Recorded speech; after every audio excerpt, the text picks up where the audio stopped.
오프닝 보수 진영의 거대한 지진, 제명이라는 극약 처방.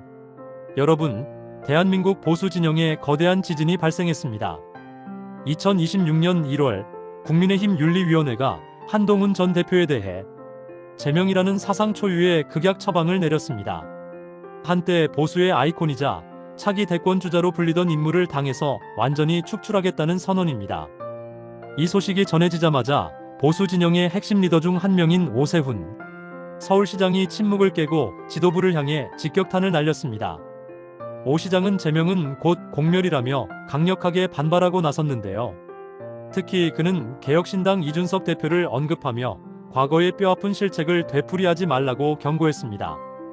여기에 안철수 의원까지 가세해 당원 게시판 의혹의 실체를 밝히라며 한 전 대표를 압박하는 동시에 당의 혼란을 정리할 대안을 제시했습니다.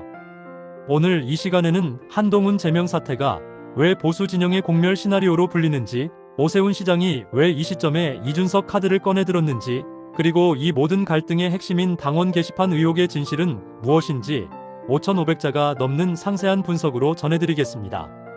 1. 오세훈의 일침, 이준석을 보낸 교훈을 잊었는가? 오세훈 서울시장의 메시지는 명확하고 날카로웠습니다. 그는 자신의 SNS를 통해 국민의힘이 비정상의 길, 그리고 자멸의 길로 가고 있다고 개탄했습니다. 오 시장이 가장 우려하는 지점은 바로 분열입니다.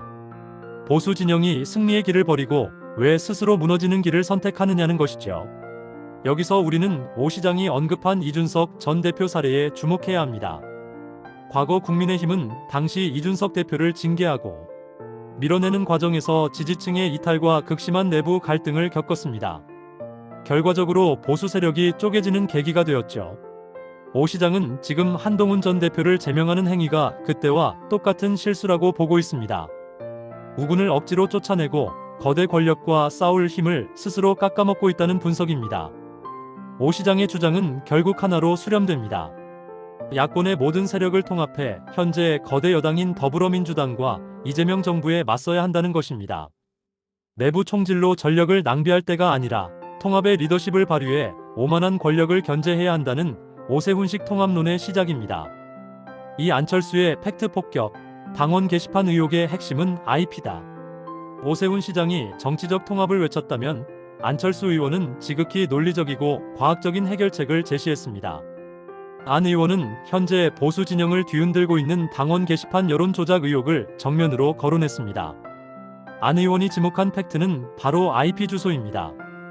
한 전 대표와 그 가족 명의로 작성된 1,400여 개의 게시글이 특정 2개의 IP 주소에서 생산되었다는 점을 강조했습니다.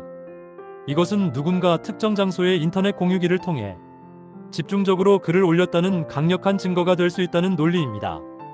안 의원은 한 전 대표에게 제안합니다. 만약 본인이 떳떳하다면 당시 자신과 관련된 장소의 IP 주소를 당 서버 관리 업체에 제시하고 대조하면 끝날 일이라는 것이죠. 감정 싸움이나 음모론으로 접근하지 말고 데이터라는 객관적인 사실로 문제를 풀라는 뜻입니다. 안 의원의 이런 발언은 한 전 대표를 압박하는 동시에 당 지도부에게는 무조건적인 제명보다는 명확한 진상규명이 우선이라는 명분을 제공하고 있습니다. 3. 한동훈의 침묵과 보수 지지층의 분노. 제명 처분을 받은 한동훈 전 대표 측은 아직 구체적인 공식 입장을 내놓지 않고 있습니다. 하지만 그를 지지하는 당원들과 팬덤의 반응은 폭발적입니다. 당 게시판은 물론 각종 커뮤니티에서는 이번 제명 결정이 정당한 절차를 무시한 정치적 학살이라는 주장이 제기되고 있습니다. 한 전 대표는 그동안 법무부 장관과 비대위원장을 거치며 보수 진영 내에서 강력한 팬덤을 형성해왔습니다. 만약 그가 이대로 당을 떠나게 된다면 이 지지층이 대거 이탈하거나 새로운 세력을 형성할 가능성이 큽니다. 오세훈 시장이 우려한 공멸의 시나리오가 현실화되는 지점입니다. 2026년 지방선거와 대선을 앞둔 시점에서 보수 진영이 2개, 3개로 쪼개진다면 사실상 승리는 멀어질 수밖에 없기 때문입니다. 4. 이재명 정부와 거대 여당, 그들 앞에 놓인 보수의 운명. 현재 한국 정치 지형은 이재명 대통령을 중심으로 한 더불어민주당이 압도적인 힘을 발휘하고 있는 형국입니다. 지지율 최고치를 경신하며 국정 동력을 확보한 이재명 정부 앞에 야당인 국민의힘은 대한 세력으로서의 모습을 보여주지 못하고 내부 분열에만 매몰되어 있습니다. 오세훈 시장이 이례적으로 강한 톤으로 지도부를 비판한 이유도 여기에 있습니다. 적은 외부에 있는데 내부에서 칼부림을 하고 있으니 이대로라면 보수의 재집권은커녕 당의 존재 자체가 위험해질 수 있다는 위기감입니다. 오 시장의 통합론은 단순히 한동훈을 구하자는 것이 아닙니다. 보수라는 큰 텐트 안에 모든 우군을 가두고 공동의 적에 맞설 전열을 가다듬자는 전략적인 외침인 것입니다. 오 향후 시나리오, 통합인가 해체인가. 이제 공은 한동훈 전 대표와 장동혁 대표 등 지도부에게 넘어갔습니다.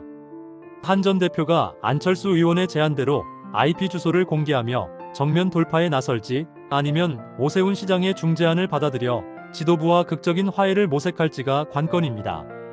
반면 지도부가 제명 방침을 굽히지 않는다면 국민의힘은 걷잡을 수 없는 소용돌이에 휘말릴 것입니다. 제2의 이준석 사태를 넘어선 보수 진영의 대대적인 정계 개편이 일어날 수도 있습니다.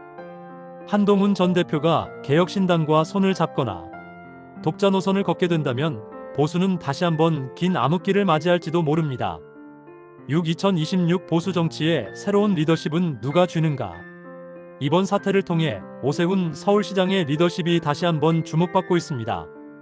갈등의 한복판에서 통합의 가치를 내세우며 합리적인 보수의 목소리를 냈기 때문입니다. 반면 안철수 의원은 팩트와 데이터를 기반으로 한 문제 해결 능력을 보여주며 자신의 존재감을 과시했습니다. 결국 누가 이 분열의 상처를 봉합하고 보수를 다시 하나로 묶느냐가 차기 대권 경쟁의 승부처가 될 것입니다. 한동훈 제명 사태는 단순한 한 명의 퇴출 사건이 아니라 보수 진영이 다시 태어나느냐 아니면 이대로 역사 속으로 사라지느냐를 결정하는 중대한 기로입니다. 마무리. 오늘 우리는 국민의힘 한동훈 전 대표 제명 결정과 오세훈 시장의 통합론 그리고 안철수 의원의 해법까지 깊이 있게 살펴보았습니다. 10분이라는 짧지 않은 시간 동안 보수 정국이 처한 냉혹한 현실을 전해드렸는데요. 보수가 이 위기를 극복하고 다시 일어설 수 있을까요? 아니면 오세훈 시장의 예언처럼 공멸의 길로 접어들게 될까요? 여러분의 날카로운 분석과 소중한 의견을 댓글로 기다리겠습니다. 대한민국 정치의 흐름을 가장 정확하고 깊이 있게 읽어드리는 저희 채널, 앞으로도 계속되는 정치권의 긴박한 소식들을 놓치지 마세요. 오늘 영상이 도움되셨다면 주변 지인들에게도 널리 공유 부탁드립니다. 구독과 좋아요 부탁드려요.